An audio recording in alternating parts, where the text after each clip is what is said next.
కాదు ఇప్పుడు మీకు సంవత్సరాల నుంచి మాట్లాడుకుంది కాబట్టి చిరంజీవి గారి దాకా ఈ సాంగ్ అచీవ్ చేయడానికి మీకు ఎన్ని సంవత్సరాలు పట్టింది? ఎప్పుడు వచ్చారు అసలు మీరు ఈ డాన్స్ నేర్చుకుంటున్నాను, డాన్స్కి వెళ్ళాలి అని చెప్పి కెరీర్ స్టార్టింగ్ ఎప్పటి నుంచి స్టార్ట్ చేశారు మీరు?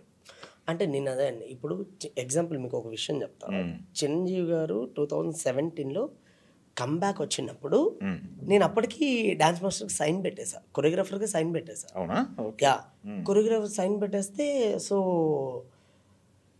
బాస్ వెనకాల నేను చేయలేకపోతున్నానని నాతో పాటు నా ఫ్రెండ్స్, నా కొలీగ్స్ వీళ్ళందరూ ఆల్రెడీ అమ్మడు, లెస్డు, కుమ్ముడు సాంగ్ చేస్తున్నారు. ఓహ్! డాన్సర్స్‌గా. డాన్సర్స్‌గా. అరే! నేను మాస్టర్ అయిపోయాను. బాస్ వెనకాల చేయలేకపోతున్నాను. మిస్ అయిపోయాను. మాస్టర్ అయిపోయిన తర్వాత చేయకూడదు కదా? చేయకూడదండి. సో, మిస్ అయిపోతున్నాను. చాలా ఫీల్ అయ్యా. ఓ పని చేద్దాం సడన్‌గా ఎంత అంటే పిచ్చి అంతే. సో, ఏంటంటే ఎలా అనిపించిందంటే డాన్సర్‌గా మళ్ళీ సైన్ పెట్టేద్దాం. మళ్ళీ బాస్ వెనకాల ఒక సాంగ్ చేసి మళ్ళీ తర్వాత మళ్ళీ మాస్టర్ అయిపోదాం అని ఫిక్స్ అయ్యా. ఓకే. మళ్ళీ తర్వాత అంటే అంత ఫిక్స్ అయ్యా. మళ్ళీ ఎందుకో తెలీదు. ఇప్పుడు ఓకే. మన వర్క్ మనం చేసుకుంటూ వెళ్దాం.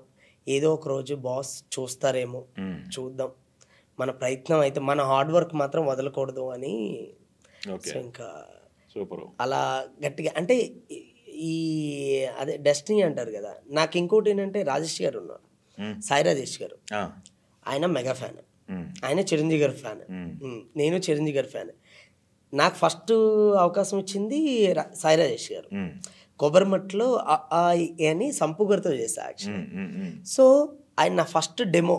నేను నా ఫస్ట్ డెమోనే చిరంజీవి గారి సాంగ్ చేశాను అనమాట. Gang leader song.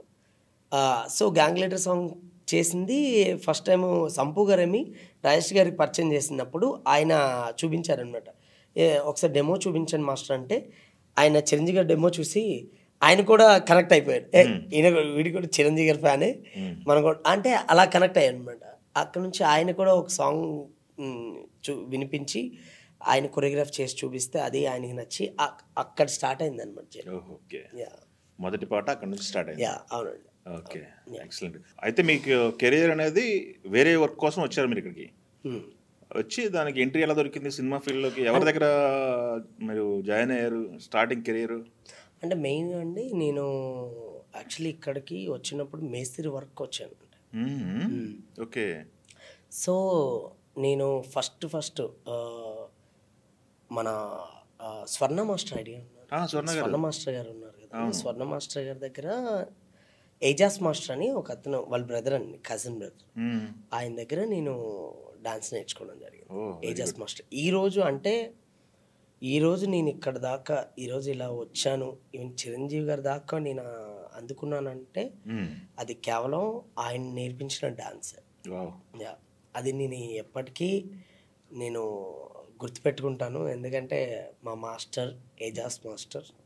సో ఆయన బ్లెస్సింగ్స్ అవని ఆయన అప్పుడు సపోర్ట్ చేయకపోనుంటే డెఫినెట్గా నేను వచ్చేవాడిని కాదేమో. అంటే వేరే రకంగా వెళ్ళేదేమో కానీ బట్ నాకు ఆ డాన్స్ మీద అంటే నన్ను ఫస్టే స్వర్ణ మాస్టర్ గారితో మాట్లాడి ఈ అబ్బాయి ఇలా నేర్చుకుంటున్నాను అని చెప్పి ఆయనే సరేరా అబ్బాయికి ఫీజు ఏం కట్టొద్దని చెప్పు, ఫ్రీగానే నేర్చుకోమని చెప్పి మేడం కూడా అలా సపోర్ట్ చేయడం, అలాగే మాస్టర్ కూడా నన్ను నేర్పించడం.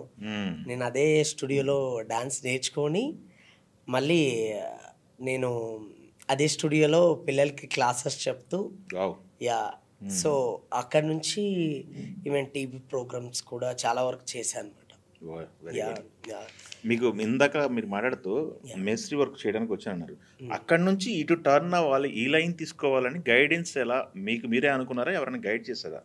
చేస్తున్నాం కదా ఇది ఈ కెరీర్ ఎంచుకుందాము అని చెప్పేసి? అంటే లేదండి, నాకు అంటే చిన్నప్పటి నుంచి మీకు చెప్పాను కదా, చిన్నప్పటి నుంచి చిరంజీవి గారు అంటే ఇష్టం.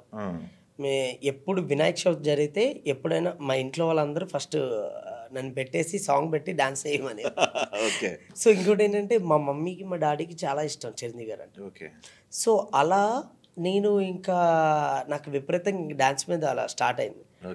ఇక్కడికి వచ్చినప్పుడు ఏంటంటే చిన్నప్పుడు ఈవెన్ తేజ అంటే నాకు చైల్డ్ క్యారెక్టర్స్ చేయాలని ఒక ఇది ఉండేది. ఓహో! చిన్నప్పుడు మా ఎదురింట్లో మామయ్య ఉండేవారు, అంటే శంకర్ మామయ్య అని, మా శంకర్ గారు, శంకర్ మాయ. సో మాయ ఏమి, అరే డైరెక్టర్ తేజ గారు దీనికోసం అదే నిజంలో పిల్లలు కావాలంటున్నారా ఆర్ ఇలా అప్పుడు ఒక ఆర్టికల్ వచ్చేది. సో అవి చూసి నీ ఫొటోస్ పంపిద్దాం ఇది అది అని చెప్పి ఆయన నాకు ఎప్పుడు అలా మైండ్లో ఎక్కించేవారు. ఓహో! ఓకే. ఓకే. సో ఇంకా అలా పడిపోయింది. నేను ఇంకా అలా అనుకునే నేను ఇందిరా మూవీలో ఈవెన్ తేజ సజ్జన్ చూసి కూడా ఆయన కూడా చూసి నేను కూడా ఇలా యాక్ట్ చేయాలి అని అలా ఫీల్ అయ్యేవాడిని. ఓహ్! ఓకే. సో ఈవెన్ మొన్న రీసెంట్గా తేజ సజ్జ గారితో మొన్న వైబ్ ఉంది బేబీ సాంగ్ని చేసినప్పుడు అవును. నా చైల్డ్హుడ్ మెమరీస్ అన్నీ గుర్తొచ్చాయి. ఓకే. అరే అలా ఫీల్ అయ్యేవాళ్ళం కదా. సో తనతో ఇప్పుడు నేను వర్క్ చేస్తున్నాను, అది చాలా బాగా అనిపించింది. సో అలా నేను ఇక్కడికి వచ్చినప్పుడు నేను వర్క్ చేసే దగ్గర వినాయకుడిని పెట్టారు. సేమ్ చూడండి, అక్కడ ఊర్లో ఉండేటప్పుడు అదే వినాయకుడి దగ్గర నేను డాన్స్ చేసేవాడిని. ఎక్కడికి వచ్చిన తర్వాత కూడా వినాయకుడి దగ్గర డాన్స్ చేస్తే ఒక అబ్బాయి ఎవరు మా దాంట్లో గ్రూప్లో ఒక అబ్బాయి ఏమి చిన్న అని ఒక అబ్బాయి చెప్పాడనమాట, విజయ్ నువ్వు చాలా బాగా చేస్తున్నావు, డాన్స్ క్లాస్లో జాయిన్ అవ్వు అని చెప్పారు. ఓకే. సో అలా స్టార్ట్ అయింది, ఇక్కడ ఏదో డాన్స్ క్లాస్ ఉంది నువ్వు వెళ్ళు డాన్స్ క్లాస్లో జాయిన్ అవ్వు అని అంటే నేను అక్కడి నుంచి ఇంకా వెళ్ళడం జరిగింది. సడన్గా వెళ్తూ అది ఒక మ్యాజిక్ అండి. ఇంకోటి దేవుడు వచ్చి అలా హెల్ప్ చేసి అలా వెళ్ళిపోతాడు అంటారు కదా, అలా నేను గణపతి కాంప్లెక్స్ దగ్గరికి వెళ్ళడం. సో అక్కడ సడన్గా ఒక వ్యక్తి ఎవరో తెలియదండి, ఇప్పటికీ నా లైఫ్లో ఇంకా ఆయన మళ్ళీ కలవలేదు, అదే ఫస్ట్ అండ్ లాస్ట్. ఆయనే మా మాస్టర్ని పరిచయం చేశారు అనమాట. ఓహో. సో ఒక వ్యక్తి నా సడన్గా గణపతి కాంప్లెక్స్ దగ్గరికి వెళ్ళాను, మళ్ళీ కొంచెం చిన్నోడు అనమాట, అప్పుడు భయం వేసి మళ్ళీ బ్యాక్ వచ్చేస్తే పిలిచారు ఒక వ్యక్తి. పిలిచి ఏంటమ్మా లోపలికి వస్తుంది ఎవరు అని అంటే, సరే సో ఇలా డాన్స్ క్లాస్ ఉందంట కదా అంటే, అవునా నువ్వు డాన్స్ చేస్తావు అంటే ఆ పక్కకి తీసుకెళ్ళి ఏది ఒకసారి చెయ్యి అంటే ఇక్కడ చెయ్యాలా అన్నాను. చేసి చూపించంటే చేసి చూపించిన తర్వాత డైరెక్ట్ మాస్టర్ దగ్గరికి పరిచయం చేసి అబ్బాయి డాన్స్ నేర్చుకుంటాడంట అండి అని చెప్పి మా మాస్టర్ని అప్పుడు పరిచయం చేయడం. అలా అక్కడ ఆయన పరిచయం చేసి దాని తర్వాత ఆయన మళ్ళీ అప్పటి నుంచి మళ్ళీ కనిపించలేదు, ఇప్పటివరకు కనిపించలేదు. సో అలా ఒక అంటే నా లైఫ్లో ఒక మ్యాజికల్ అనమాట ఆయన అలా రావడం. నాకు అప్పుడప్పుడు ఫీల్ అవుతాయి, దేవుడు వచ్చి హెల్ప్ చేసి వెళ్ళాడేమో అని ఫీల్ అవుతాను నేను.